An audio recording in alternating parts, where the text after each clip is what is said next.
Irmãos, boa noite. A gente vai começar agora, né, um momento de culto, louvor e adoração ao nosso Deus. E eu queria pedir para os irmãos abrirem a palavra do Senhor em Apocalipse, capítulo 1. Né? Nós vamos ler todo o capítulo, né? São 20 versículos. Pedir para que os irmãos, mesmo assentados nos seus lares, mas com a devida reverência à palavra do Senhor, prestassem atenção aqui ao texto.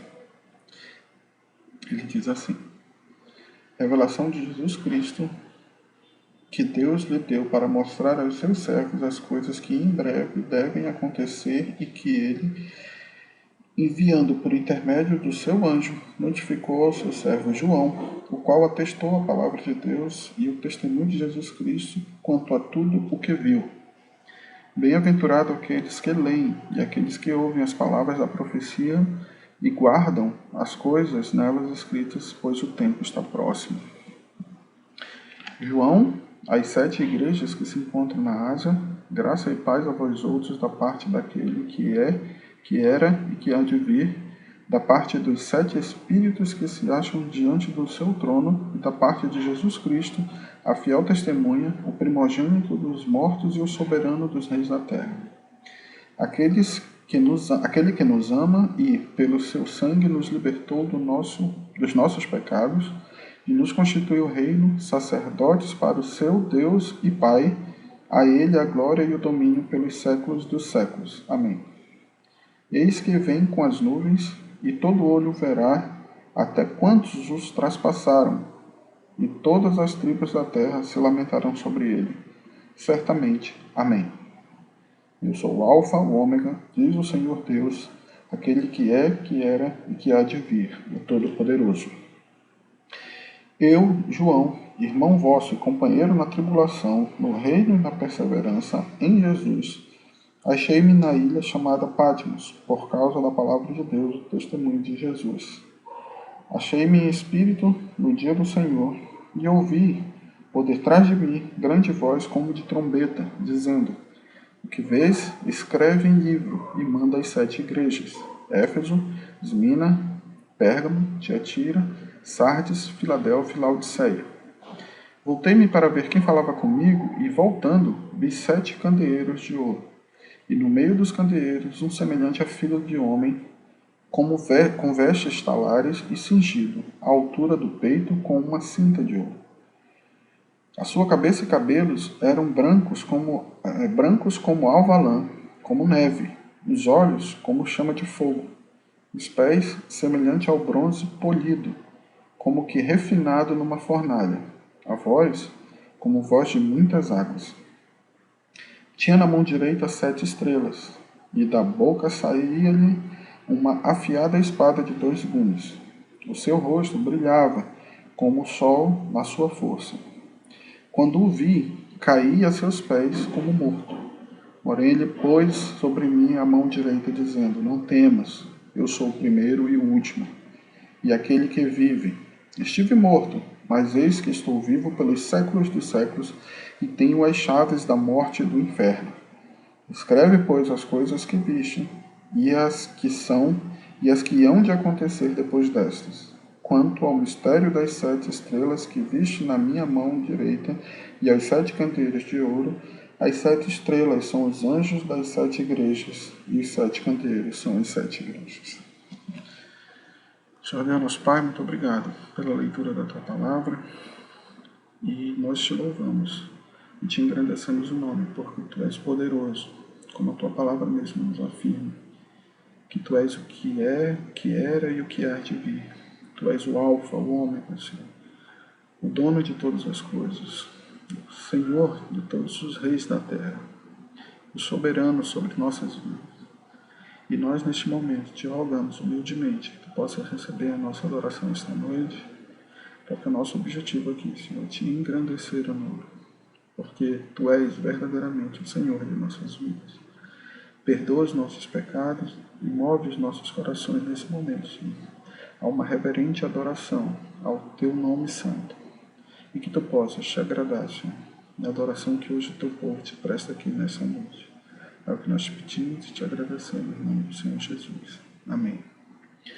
Nós vamos seguir agora à noite, meus irmãos, com os cânticos e logo depois retornaremos com a mensagem da palavra do Senhor.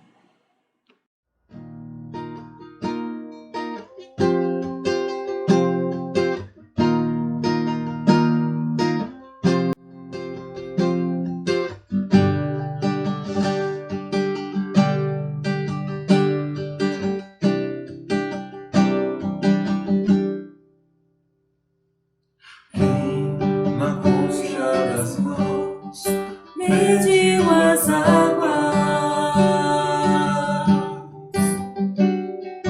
e com a palma das mãos mediu os céus. Considera as nações como pó diante da sua grandeza. Nada é semelhante ao Senhor, Rei dos exércitos. Quem pôs as estrelas dos céus, todas contadas, e pelo nome chamou todos os seus. Quem perdoa o mais vil pecador e sara as suas feridas. Nada é semelhante ao Senhor, Rei dos exércitos.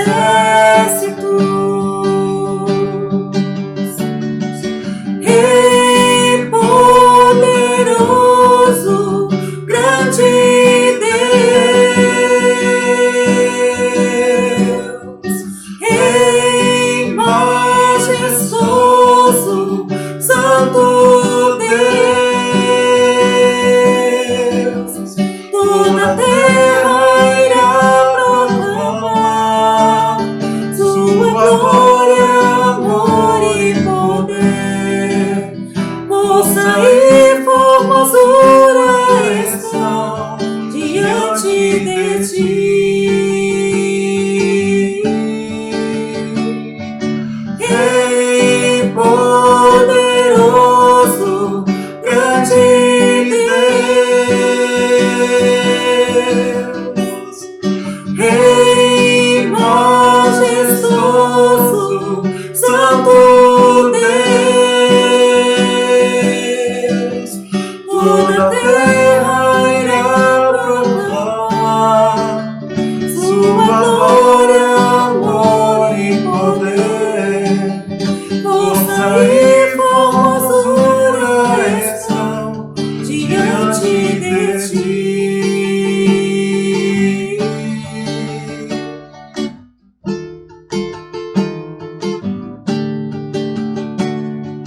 Quem na concha das mãos mediu as águas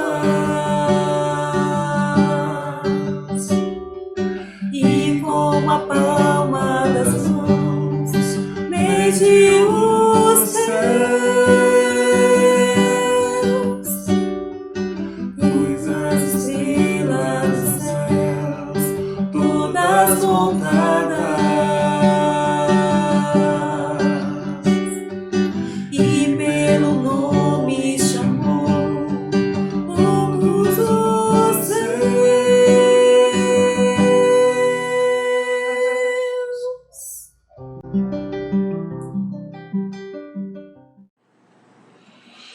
Agora que já cantamos, eu quero convidar os irmãos a abrir novamente a palavra do Senhor no livro de Apocalipse. Desta feita nós vamos ler no capítulo 3, nos versículos de 14 a 22. Apocalipse, capítulo 3, nós vamos ler do 14 ao 22. É a carta à igreja em Laodiceia. O texto diz o seguinte: Ao anjo da igreja em Laodiceia escreve: essas coisas diz o Amém, a testemunha fiel e verdadeira, o princípio da criação de Deus.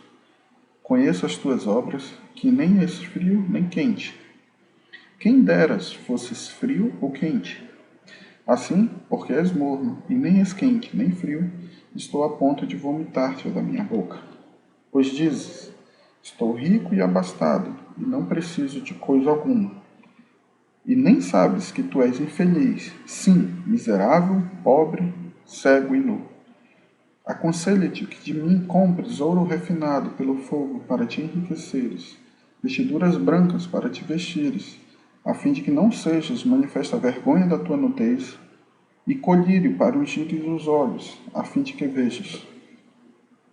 Eu repreendo e disciplino a quantos amo. Sê, pois, zeloso e arrepende-te. Eis que estou à porta e bato. Se alguém ouvir a minha voz e abrir a porta, entrarei em sua casa e cearei com ele e ele comigo.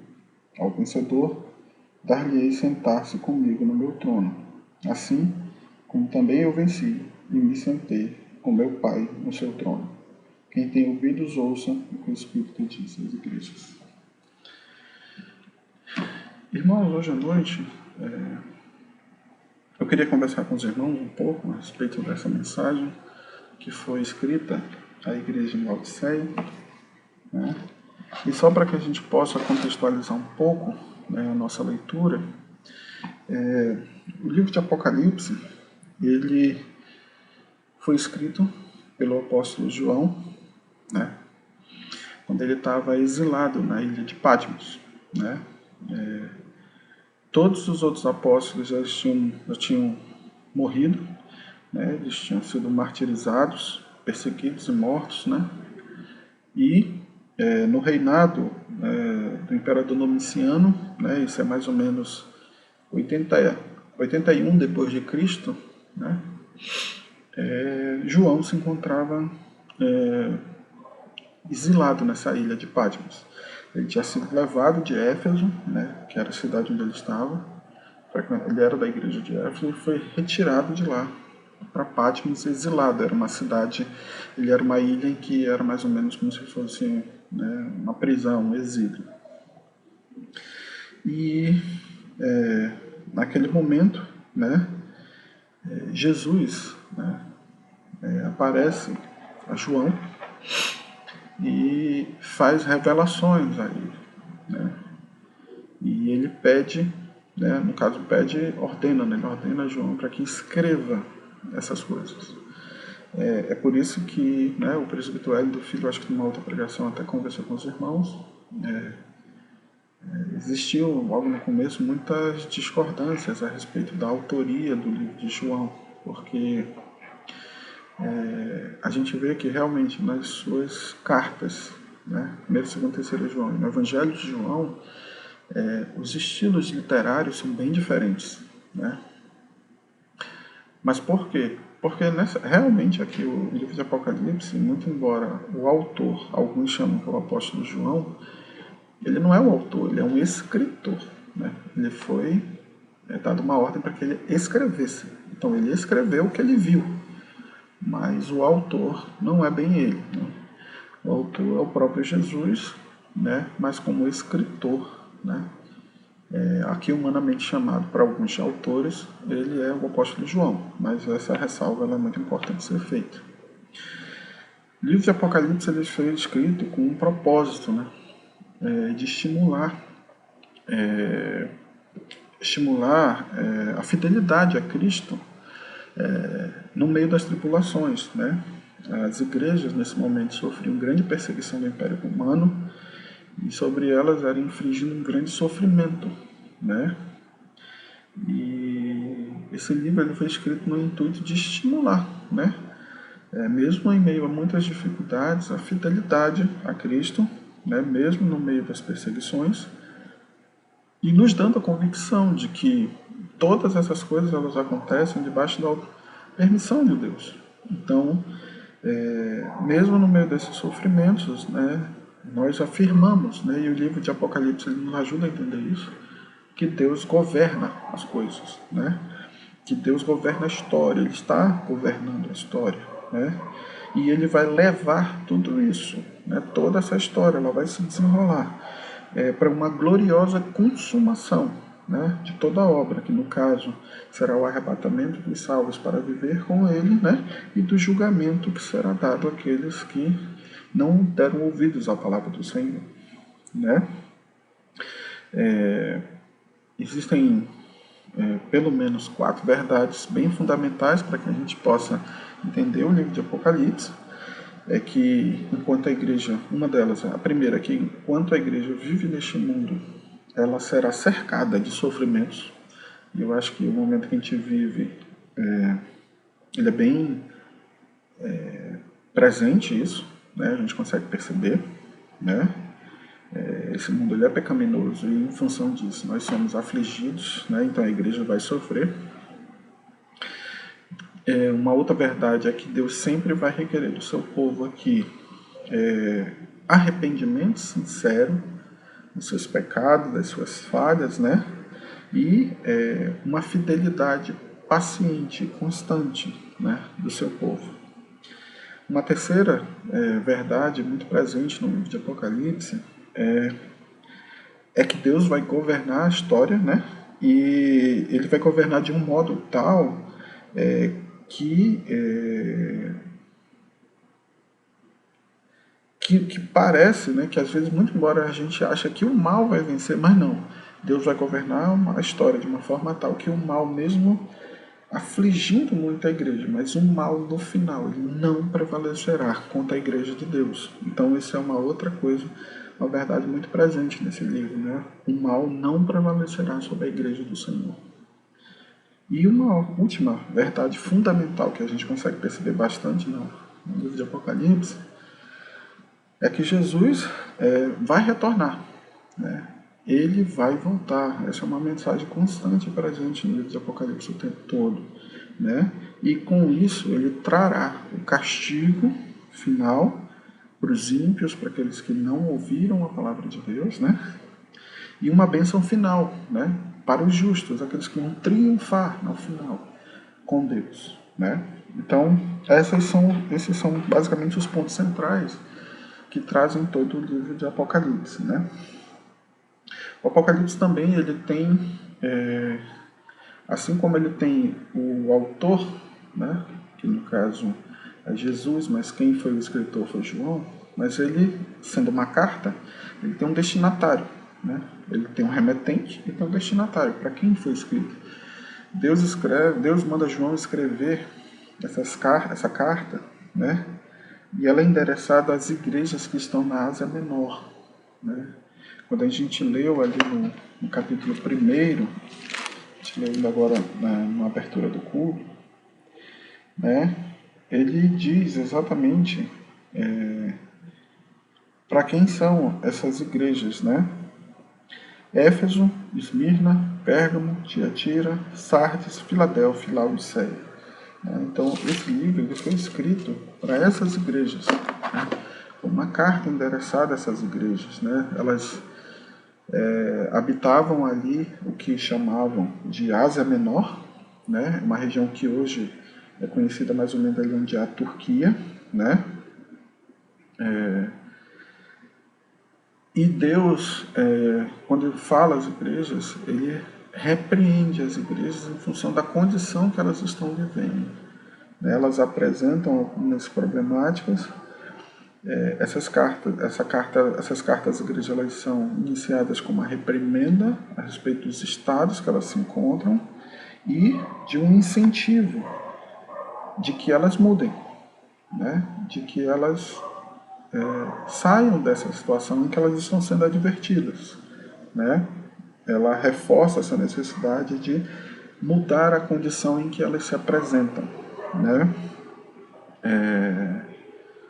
E isso é explicado em função da grande perseguição que vinha sobre o povo de Deus na época aqui pelo Império Romano.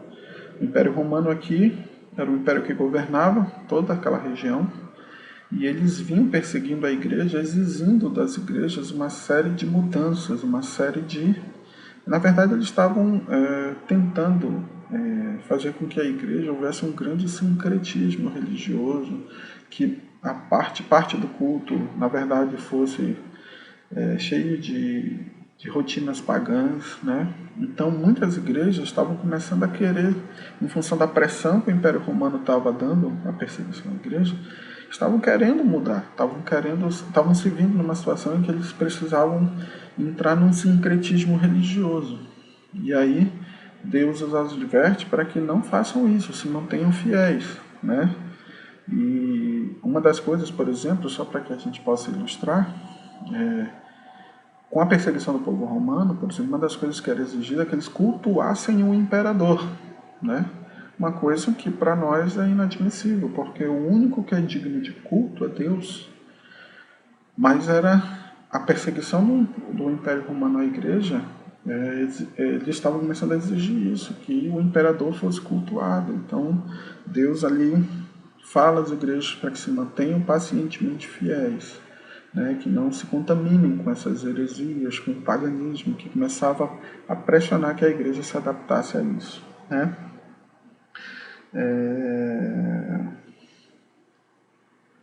Então esse é mais ou menos um panorama geral do que a gente vê em Apocalipse, né? E mais especificamente no nosso texto, ele é a última, né, carta que é escrita à última igreja, que é em Laodiceia, e Deus, aqui, né, por meio de Jesus, começa a fazer uma reprimenda muito grande à igreja em relação ao estado em que ela se encontra, né? Quando a gente vê aqui, por exemplo, quando ele fala aqui, por exemplo, no versículo 15, conheço as tuas obras, que nem és frio nem quente.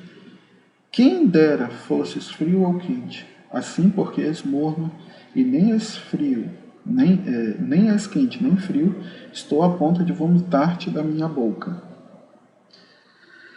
Essa expressão aqui, ela é um tanto interessante, né? Toda essa região ela fazia parte do Império Romano, né? E o Império Romano ele era muito conhecido. Uma das coisas que levou o Império Romano a ser muito conhecido foi a sua capacidade de criar infraestruturas de cidades, né? Nesse momento, né? O Império Romano ele conseguiu expandir, por exemplo, estradas, né? Desde Roma até todas as regiões no qual se encontrava o domínio do Império Romano. Daí se nasceu aquela expressão que se dizia que todos os caminhos levam a Roma, porque eles abriram muitas estradas e eles realmente desenvolveram muito essa questão do acesso às cidades. Mas uma outra coisa que é muito conhecida do povo romano, inclusive até os dias de hoje, elas chegam nisso, né? Se você andar muito pela Europa, você ainda vai conseguir ver muito disso. São os chamados aquedutos, né? Os aquedutos eles eram grandes tubulações, né? Canos que eram emendados em canos, em que eles, por meio da questão da gravidade, né, de você pegar uma água de um local mais alto para um local mais baixo, eles conseguiam levar água para as cidades. Só que isso é impressionante porque eles levavam água de quilômetros de muita distância, né? Então, assim, isso é uma obra da arquitetura romana que até hoje é admirada, né? Se você for, por exemplo, eu acho que é na Itália, né? Que você encontra ainda, por exemplo, a Fontana di Trevi, né? A Fontana di Trevi ela é um dos exemplos disso. Ali é uma fonte no meio da cidade que era usada para as pessoas se refrescar, mas que a fonte, da onde vem aquela água, é uma região muito longe, né? Ali não tem água, mas por meio dos aquedutos eles conseguiram fazer com que a água chegue ali onde hoje funciona a Fontana di Trevi. Hoje é lógico, né? Assim, com o advento da modernidade, ele tem, possivelmente essa água não precisa mais vir de tão longe, eles já fazem ali mesmo, por meio de bombeamento. Mas a Fontana di Trevi é um exemplo disso. A água que chegava ali não era dali, ela vinha de outras regiões, né? E A igreja em Laodiceia, ela ficava numa cidade em que a água justamente chegava a ela por meio desses aquedutos. Eles vinham de regiões muito longes e a água chegava lá. Esses aquedutos, como eu falei, eles eram sistemas de canos montados uns nos outros. E quando eles chegavam, eles vinham viajando a quilômetros e quilômetros de distância no meio desses canos. E eles viajavam muitas vezes a céu aberto, né? Então eles pegavam sol. Então quando a água chegava lá, né, por mais que ela viesse de uma região de água fria, ela, devido ao processo de vir viajando no sol, ela chegava lá um pouco morna. E se ela vinha de uma região em que a água era quente, né, por exemplo, regiões termais, que a água é quente, ela não tinha como se manter também tão quente, então ela esfriava, então ela chegava morna. Então essa era a realidade da água que se chegava na cidade onde era a igreja em Laodiceia, né, a cidade de Laodiceia, no caso. Isso fazia com que a água tivesse um gosto intragável, né? Eu não sei quantas vezes os irmãos já tentaram tomar água morna, né? Quando você vai fazer um chá, você pega uma água quente e faz o chá. Ele, ali, naquele momento de infusão, ele absorve ali o tempero do chá, o gosto do chá. Aí é lógico, a gente não bebe tão quente, espera esfriar, mas aí já não é mais a água só, tem aquele gosto do chá quando você toma. Mas quando você tenta somente tomar água morna, ela é uma água intragável, né? Ela é uma água que realmente te provoca muito enjoo. Você tem vontade de vomitar. E a igreja em Laodiceia, ela tinha a água desse jeito, né? Diferentemente de cidades vizinhas. Por exemplo, Laodiceia tinha uma cidade vizinha dela, que era Hierápolis. Hierápolis ela era conhecida por ter suas águas termais, águas medicinais, elas eram águas quentes. Então eram águas que quando você chegava, elas promoviam o descanso, né? Quando você chega em casa, você toma um banho de água quente, aquilo relaxa teus músculos. Então, toda a água quente ela é muito utilizada para fins medicinais, né? Quando você faz compressa com água quente, ela tem fim medicinal, ela ajuda a circular o sangue, né? E tentar diminuir o processo inflamatório, né? E na outra extrema, a gente tem, por exemplo, as águas geladas, né? Por exemplo, aí já pegando também uma outra vizinha da cidade de Laodiceia, era Colossos. Colossos era uma região em que a água vinha das montanhas. Então, nas montanhas, as águas eram frias. As águas frias, elas representavam refrescância, né? Se como águas quentes eram medicinais, a água fria ela refrescava, ela aliviava, né, do calor e tal. Laodiceia não era nenhuma coisa nem outra. Era uma igreja que, ao usar aquela água, toda aquela água que chegava a Laodiceia era quase como água intragável, né? Então foi essa comparação que Deus fez com essa igreja. Porque tu não és nem medicinal, quer dizer, tu não ajuda a curar, né, as pessoas que às vezes chegam aí na igreja com problemas, sofrendo, né? Da mesma forma que tu não é refrescante, da forma que tu não procura estabelecer uma convivência em que isso promova refrigério às pessoas aí, porque vocês são mornos, eu estou a ponto de vomitar, né? Então isso é uma reprimenda que é muito dura que Deus faz à igreja de Laodiceia, né? Essa reprimenda, assim como foi feita com as outras igrejas, ela traz uma mensagem muito clara. Deus os conhece. Deus conhece a realidade da igreja. Deus sabe o que somos, né? E muitas das vezes, quando a gente já entra no âmbito aí do fervor espiritual, que é o tema que eu gostaria de tratar com os irmãos hoje à noite, a gente vive exatamente como a igreja de Laodiceia. O nosso fervor espiritual é tão apático que nós nem somos medicinais para com o fervor espiritual de ajudarmos os irmãos, sermos cura, promovermos cura e medicina no conviver com a igreja, e nem mesmo provocamos refrescância, porque o fervor espiritual se perdeu no meio da igreja, né? Então, quando Deus faz essa reprimenda, isso é muito dura, né?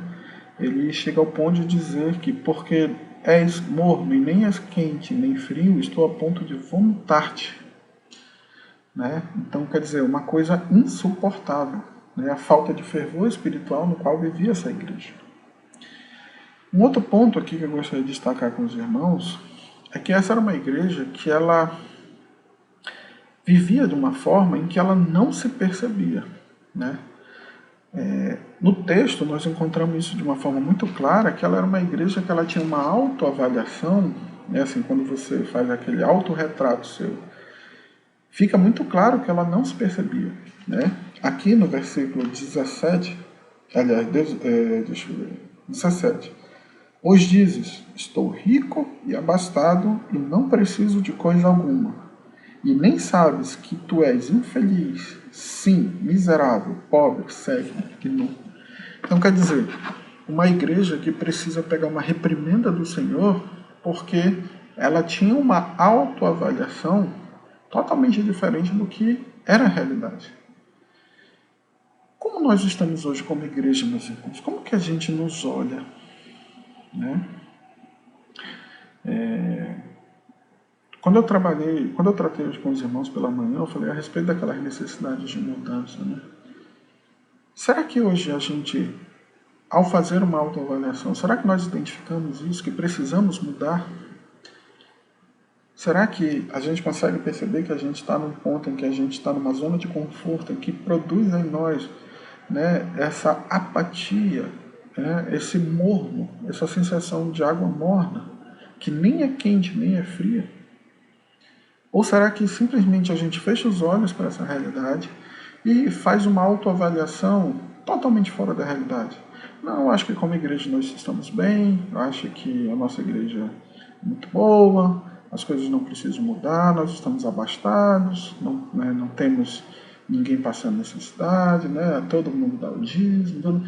Será que a gente tem essa autoavaliação? Será que essa avaliação realmente é a forma como Deus nos olha? Essa igreja, ela passou por isso, né? Deus precisa, digamos assim, dar um choque de realidade neles. Porque vocês se acham abastados, vocês acham que não falta nada para vocês. Mas o que vocês, na verdade, não conseguem enxergar é a coisa terrível, que é a vida miserável que vocês vivem, né? Uma igreja que se achava rica e abastada, que não precisava de coisa nenhuma, e Deus fala, na verdade, que a realidade deles era de um miserável, pobre, cego e nu. Então, eles não tiveram a condição de avaliar com precisão o estado em que se encontravam. Então, essa é uma igreja que realmente tem graves problemas, né? Tem problema realmente terrível. Ela tem uma autoavaliação, uma autovisão muito fora do que realmente Deus vê, né? E aí Deus justamente começa aqui falar da necessidade que eles têm de mudar, né? Assim como a gente viu de manhã, né? Deus chama assim, ó, vocês precisam mudar. Esse é o conselho que eu dou para vocês. Vocês têm que mudar. O fervor espiritual de vocês precisa mudar. Né? E ele diz aqui no versículo 18, aconselho-te que de mim compres ouro refinado pelo fogo, para te enriqueceres, vestidura branca para te vestires, a fim de que não seja manifesta a vergonha da tua nudez, e colírio para ungires os olhos, a fim de que vejas. Então, na verdade, eles achavam que os valores, as coisas que eles tinham, que de repente os tornava, né, uma igreja abastada, Deus mostra para eles que, na verdade, o que eles têm como valor não é isso que ele entende por valor. Se de repente eles se achavam uma igreja abastada, o que eles tinham que representava para eles valor, Deus está dizendo, isso para mim não tem valor nenhum. Ora, meus irmãos, quando a gente está falando de fervor espiritual, a gente está falando da necessidade que nós temos de constantemente mantermos aquecido nosso coração pelo Espírito do Senhor, das suas promessas, da esperança na sua vinda. Essas são as coisas que nós temos que ter. termos sempre na mente, né, aquela questão de que, embora passemos por várias tribulações, mas Deus estará conosco, Deus estará do nosso lado, nos apoiando, nos ajudando, Deus estará no controle das coisas, por mais injustiça que passemos, mas Deus estará conosco no final, e no final nós iremos triunfar enquanto igreja. A nossa esperança sempre vai ser em Deus, o nosso valor sempre será nas coisas que a palavra de Deus nos ensina. Não será nas coisas que humanamente, às vezes, as pessoas acham que é valorosa.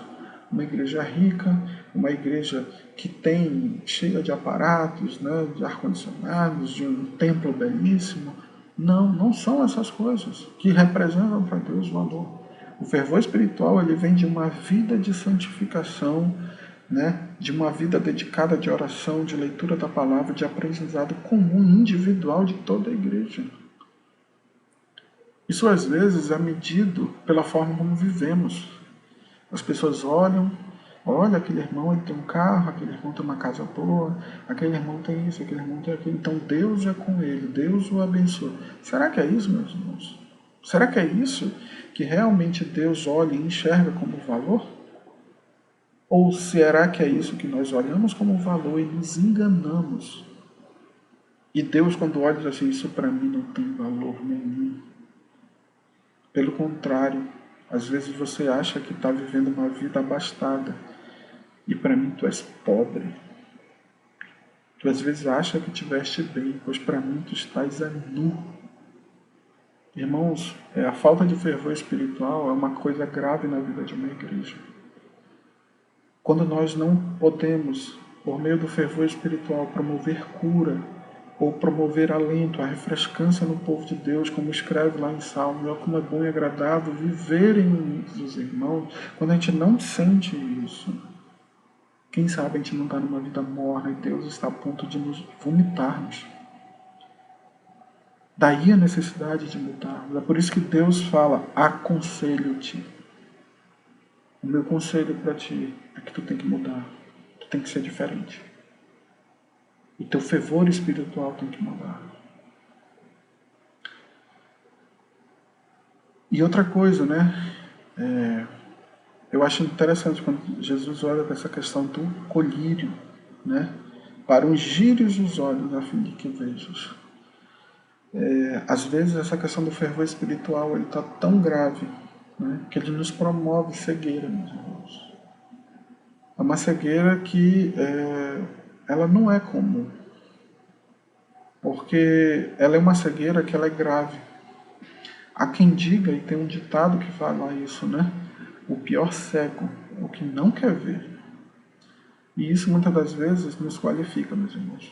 Porque muitas das vezes nós estamos vendo as coisas. Nós estamos vendo que do jeito que está as coisas, elas não podem continuar.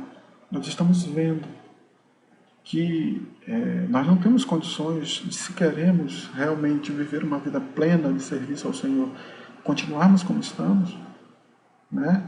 Mas não mudamos. Nós somos o cego que não quer ver. E aí Deus está dizendo justamente isso. Eu aconselho-te que tu unjas os teus olhos com colírio, para que tu vejas. Mas aqui é um bando de gente que já vê, mas que não quer ver.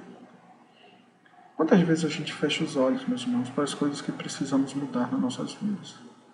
Para as coisas que temos que promover, no sentido de retirar aquilo que nos atrapalha.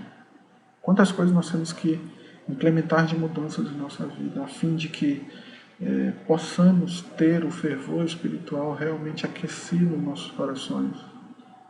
Mas não, parece que a rotina ela nos engole de um jeito e parece que a gente acha que está bom.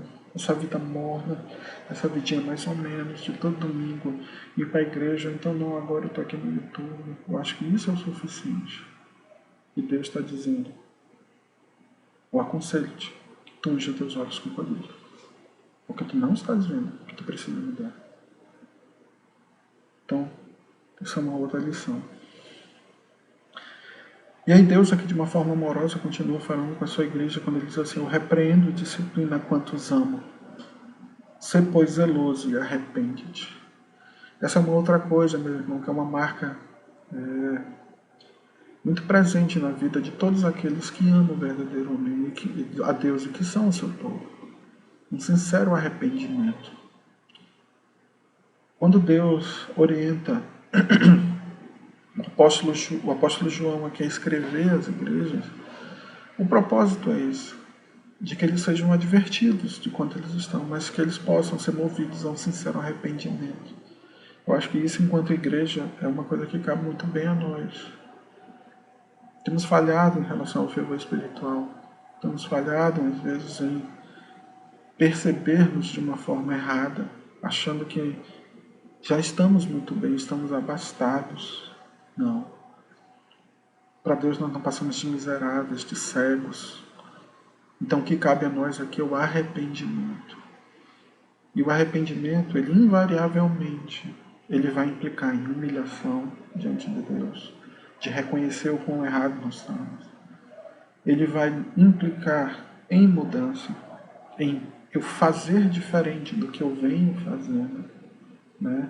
Quando a gente lê aquela parábola do filho pródigo, é muito claro essas atitudes na vida daquele jovem. Quando ele lá no meio do seu pecado percebe, né? Me levantarei e irei ter com meu pai. Então ele toma uma atitude de mudar. E ele chega diante do pai dele, ele se humilha. Eu não sou digno mais de ser chamado teu filho. Me trata como um empregado, alguém que se humilha, né? E ele percebe que a partir dali a vida dele tem que ser outra. Ele não vai mais gastar os bens do pai dele de uma forma negligente. Ele não faz mais isso. Ele toma a partir dali uma vida de mudança. Isso é o que cabe a nós aqui, meus irmãos, né? Deus nos repreende aqui com zelo e com amor, na esperança de que mudemos, de que verdadeiramente nos arrependamos da nossa falta de fervor espiritual, para que possamos, a partir daí, promover, através de uma humilde mudança diante de Deus, né? uma humilhação diante de Deus, possamos promover mudanças para que realmente busquemos novamente o fervor espiritual. E aí ele faz aqui, no verso final, né? Chegando já para a conclusão, eis que estou à porta e bato. Se alguém ouvir a minha voz e abrir a porta, entrarei em sua casa e cearei com ele e ele comigo. Esse texto aqui, meus irmãos, ele nos... essa parte final ele nos lembra, né? E Jesus deixou isso muito bem claro, contado em algumas parábolas, né? Esse texto ele nos lembra que Jesus um dia irá voltar. Eis que estou à porta, né? Jesus começou a contar essa parábola, né? Uma parábola do servo negligente, né? Aquele que viu que o Senhor se tardava e passou a tratar mal os outros conservos, né? Ele esqueceu que o seu Senhor um dia iria voltar, né? Isso também é visto na parábola dos talentos, quando o Senhor ali distribui talentos aos seus servos e sai. E num determinado dia ele volta para prestar contas com os seus servos. Jesus aqui está fazendo a mesma advertência a essa igreja. Eis que estou à porta e bato. Jesus está voltando, meus irmãos. E como ele irá nos encontrar? Irá nos encontrar de uma forma morna, de uma forma negligente em relação ao fervor espiritual? Ou irá nos encontrar atentos, aqueles que estão de fato obedecendo a palavra do Senhor e atentos à volta do seu Mestre?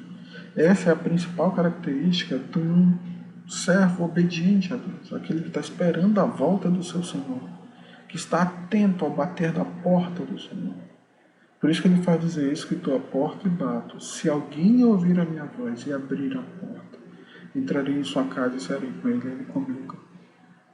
Mas vai ter aqueles que não vão ouvir o bater da porta, que vão ser pegos de surpresa. Como é que você quer ser pego diante do Senhor nesse momento que ele vai voltar? Você vai ser esse que obedientemente vai estar aqui atento ao bater da porta para abrir e ceiar com a volta do seu Senhor? Ou você vai ser aquele que vai ser pego de surpresa? Como contado em outras palavras por Jesus. Precisamos aumentar o nosso fervor espiritual, meus irmãos. Precisamos vigiar, estar atentos a isso. Ter uma vida verdadeira de dedicação, de santificação. Que tenhamos um conviver como igreja medicinal. Relacionamentos que curam, pessoas que se edificam mutuamente, que se suportam mutuamente, que se abençoam mutuamente. Precisamos também estabelecer relacionamentos refrescantes, como eu falei do texto de Salmo. É bom, meus irmãos, é bom, é agradável viver em união com os irmãos. Agora, a união não é aquela coisa de só mão no ombro, camaradagem, não é isso não. É nas lutas, é nas dificuldades, nas batalhas, estarmos juntos. Isso é muito importante, meus irmãos. Ter divisões no meio da igreja é terrível. Gente falando mal dos outros. Aonde está o fervor espiritual nisso? Temos que abandonar isso. Núcleos de fofoca, núcleos de pessoas que só falam mal uns das outras. Precisamos acabar com isso, com essa maldição. A língua tem derrubado muitos irmãos. O apóstolo João mesmo diz que aquele que domina a sua língua, esse é perfeito varão. Precisamos mudar isso, meus irmãos, no meio da igreja, né? Para que o nosso fervor espiritual seja genuíno, seja verdadeiro. E os relacionamentos possam ser medicinais, possam ser refrescantes no meio da igreja. E com isso, a igreja do Senhor vai ser edificada. Ao vencedor, dá-lhe sentar comigo no meu trono, assim como também eu venci e me sentei com meu Pai no seu trono. Quem tem ouvidos, ouça o que o Espírito diz às igrejas. Irmãos, eu desejo aqui que todos nós sejamos encontrados quando o Senhor bater as portas de uma forma fiel. Porque o destino que nos aguarda, pelo menos para a igreja do Senhor, e isso não vai mudar. Deus está no controle da sua história. E quando voltar, Ele juntará a sua igreja para reinar eternamente com Ele nos ares. Esse é o desejo do nosso coração. E o desejo do nosso coração é encontrarmos todos os irmãos. Podemos ali vivermos juntos, eternamente, glorificando o nome do Senhor, longe de todo sofrimento, de toda angústia. Mas para isso, temos que pensar hoje na necessidade de realmente fortalecermos, né, o nosso fervor espiritual. Temos que mudar isso. Não dá mais para ser morno, meus irmãos, né? Aí eu volto àquela questão de manhã, como eu falei para os irmãos, que eu conversei com minha esposa. Como sairemos desse momento que estamos vivendo? Vamos sair do mesmo jeito? Vamos sair mornos? Continuando sendo essa igreja morna? Ou será que realmente vamos aproveitar esse momento para refletir e pensar na necessidade de termos o fervor espiritual aquecido novamente? Eu me lembro que há anos, pastor Helena, pastor Aloysio, vem falando sobre essa necessidade de um despertamento espiritual na igreja do Senhor. Você sente essa necessidade?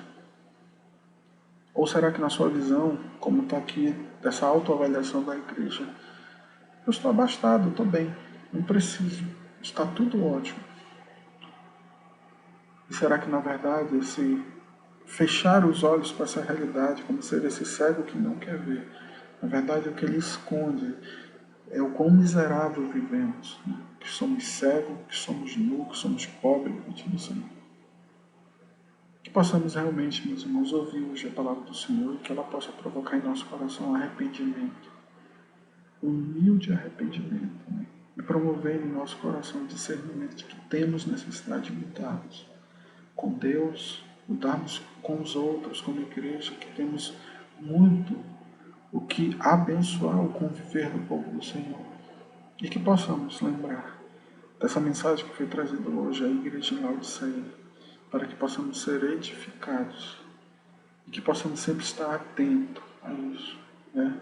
Esse texto é uma advertência que Deus faz à sua igreja em Laodiceia e que ele cabe muito bem a nós hoje. Que possamos realmente no Senhor buscar entendimento para que o nosso fervor espiritual, né, como ele diz aqui, ser pois zeloso e arrepende-te, que possamos realmente meditar na mensagem que o Senhor nos trouxe hoje à noite e que ela possa edificar os corações daquele para o qual o Senhor já preparou. Vamos orar, encerrando. Senhor Deus, nosso Pai, nós te somos gratos, Senhor, pela Tua palavra. Nós somos gratos pela forma maravilhosa como nós vemos o agir da história. Como Tu lá no começo criou todas as coisas para o louvor da Tua glória e vem movendo a história, Senhor, de uma forma maravilhosa, para que Tua igreja no final triunfe. Mas nós aqui hoje, Senhor, queremos reconhecer que temos falhado diante do Senhor. Queremos colocar diante de Ti a nossa vergonha de muitas das vezes fazermos uma autoavaliação que é muito negligente, é muito diferente da verdade e da realidade com que se apresenta diante de Ti. Todas as vezes temos achado que estamos abastados, que não nos falta coisa alguma. E o conselho do Senhor realmente nos coloca numa dura realidade de que, na verdade, o que nós temos para Ti não representa nada. Colocamos os nossos valores em coisas que para Ti não representam valor nenhum. A Tua igreja aqui foi advertida, Senhor, comprar ouro para que possa ter com que se vestir, ter com que se apresentar diante de Ti, porque na verdade o que esconde uma grande realidade que é miserável. Senhor, queremos Te pedir perdão, por isso, por muitas das vezes nos fechar no nosso mundo e negligenciarmos a realidade na qual vivemos. Mas às vezes vivemos até numa realidade que é pior do que a do filho pródigo. Estamos ali no meio da lama, comendo das alfarrobas dos porcos, e às vezes nem isso nos faz despertar para uma necessidade de mudança de realidade. Nos abre os olhos, como Tu falas mesmo na Tua palavra. Unge os Teus olhos com colírio para que vejas. Ó Senhor, nos abre os olhos, nos abre a mente, o coração para sermos sensíveis. E que isso seja manifesto, Senhor, através de um humilde arrependimento diante de Ti. Que possamos buscar o Teu perdão, Senhor. E que isso também possa promover em nosso coração a necessidade de mudar atitudes. De sermos fervorosos no amor a Ti primeiramente, e depois no amor aos irmãos. Que possamos ser medicinais, que possamos ser refrescância no meio da Tua igreja, e que Teu povo viva de uma forma em que a Tua igreja vai ser admirada pelo mundo, e olhar e veja, olha como existe o amor de Deus na vida deles. E o Teu nome será reconhecido e engrandecido onde vivamos. Nos ajuda, Senhor, a realmente mudarmos a nossa forma de ver e de enxergar a realidade que estamos. É o que nós Te pedimos e te agradecemos em nome do Senhor Jesus. Amém. Irmãos, uma boa semana, que Deus os abençoe ricamente e que nos faça realmente vivermos com valores diferentes e que com isso aqueles que estão à nossa volta possam ser edificados pelas relações que devemos estabelecer. Uma boa semana, que Deus os abençoe.